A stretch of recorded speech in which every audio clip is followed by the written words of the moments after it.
Opa, fala pessoal, eu sou o Rogério, vocês já me conhecem, sócio proprietário na Motor7, retífica de motores, e hoje eu queria falar com vocês alguma coisa que eu acho ser bem pertinente.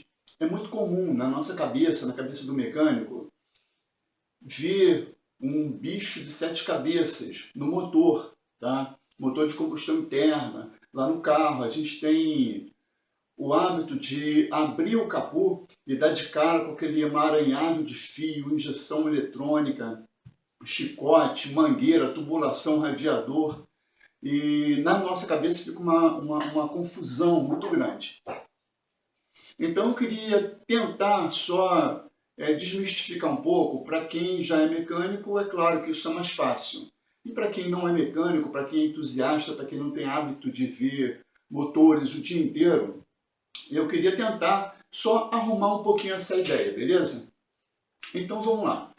Os motores de combustão interna são também chamados de motores endotérmicos, tá? O prefixo grego endo, que quer dizer dentro, internamente, e térmico, a palavra se refere naturalmente à temperatura. Então, motores endotérmicos são motores que geram, que criam sua própria temperatura de trabalho.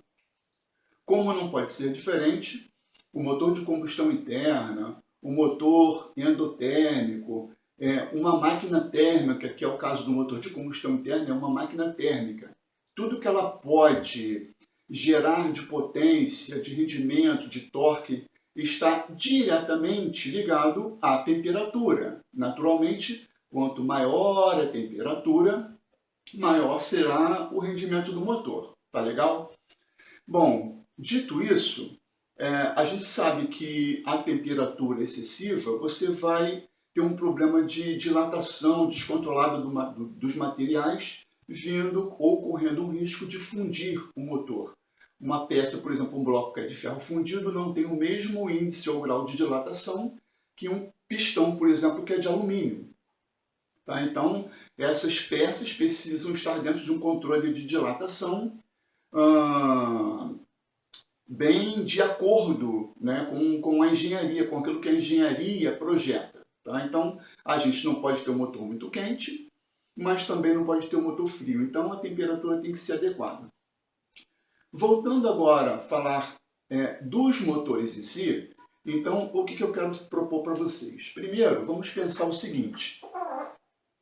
O motor ele é composto de 3 partes fixas. Tá legal? 3 partes fixas. Nós temos o cabeçote, nós temos o bloco do motor e nós temos o cárter. Então, cabeçote, bloco e cárter. Essas são as 3 partes fixas do motor. Pois bem, dentro dessas partes fixas, nós temos então 2 partes móveis, ok? Então, 3 partes fixas e 2 partes móveis. Essas 2 partes móveis são trem de válvulas, ok? Que fica no cabeçote, normalmente, né, no cabeçote. E temos também o trem de força. O trem de força fica na parte do bloco do motor. Então, o trem de válvulas, tá? Ele é composto naturalmente por comando de válvulas, tuchos, molas, balancinho, prato de mola, chaveta, tudo que diz respeito ao trem de válvula, que são as partes móveis do cabeçote. A parte de baixo, porém, nós temos árvore de manivelas, virabrequim, girabrequim, eixo, tá? Então todos os termos estão corretos. E nesse eixo nós temos as bielas, ok? E nós temos os pistões. Então o que acontece? O eixo gira, a biela tem a função de transformar o movimento rotacional, o movimento de rotação, em movimento linear, e o pistão tem um movimento linear, subindo e descendo, fazendo o trabalho que ele foi projetado para fazer. Tá legal? Então, recapitulando, o motor é composto de 3 partes fixas, cabeçote, bloco e cárter. Tá legal? e é composto por duas partes móveis, que é o trem de válvulas e também o trem de forças. Tranquilo? Tá legal, mas aí quando a gente junta isso tudo, nós temos um motor, mas é um motor, vamos dizer, morto. Fazendo uma analogia com o ser humano, nós vemos uma pessoa morta, lá desculpem aí a comparação meio sinistra, né? Meio mórbida, mas você vê uma pessoa morta, tem sangue, tem coração, tem cérebro, tem olho, tem língua, tá tudo lá, mas a pessoa não funciona, não tem vida, não tem atividade, não tem movimento, porque falta alguma coisa. No caso dos motores, quando nós temos os motores completos, ok, montados, temos lá o cabeçote, o bloco e o cárter, devidamente com seus componentes móveis devidamente instalados, que é o trem de válvulas e o trem de força. Porém, falta ainda alguma coisa para esse motor funcionar. Então, é nessa hora que entram os sistemas. Então, para que o motor funcione, para que ele entre em funcionamento, é necessário ou são necessários alguns sistemas. Aí que entra. Um primeiro sistema não tem importância a ordem, tá? Não, nem existe ordem. Eu vou falar uma ordem que está vindo na minha cabeça. Você precisa ter o sistema elétrico, por exemplo. Se não me engano, no nosso canal já tem um vídeo sobre o sistema elétrico. Você precisa do sistema elétrico, que é a bateria, o motor de arranque, chicote, caixa de fusíveis central, né, elétrica. Você precisa do sistema elétrico. Segundo, você precisa do sistema de ignição, que é composto por bobina, vela, cabo de vela, módulos de ignição, que vai gerar a alta tensão para fazer com que ocorra a combustão dentro do cilindro. Você precisa também de um sistema de arrefecimento, que é o sistema que vai manter a temperatura do motor sob controle, desde o ligar o motor, do ato de ligar o motor ainda frio, até alcançar a temperatura normal de trabalho e depois controlar essa temperatura dentro daquilo que a engenharia projetou, ok? Armar a ventoinha com tantos graus, desligar com tantos graus para manter aquela temperatura ali de trabalho. Nós temos o sistema de lubrificação, tá legal?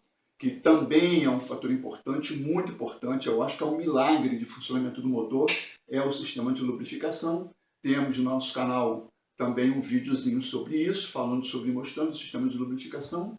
E por último, o sistema de alimentação de combustível, tá? Que esse sistema de alimentação de combustível, a princípio, né, ou no princípio, ele era mecânico, 100% mecânico, usava-se um carburador gravitacional e tudo mais. Com o passar do tempo, esse carburador recebeu um gerenciamento eletrônico e foi então abandonado por ser 100% mecânico, dando então lugar à injeção eletrônica. Então eu não considero um sistema de injeção eletrônica, eu considero um sistema de alimentação de combustível, que era mecânico e passou então a ser um sistema gerenciado quase que 100% mecanicamente.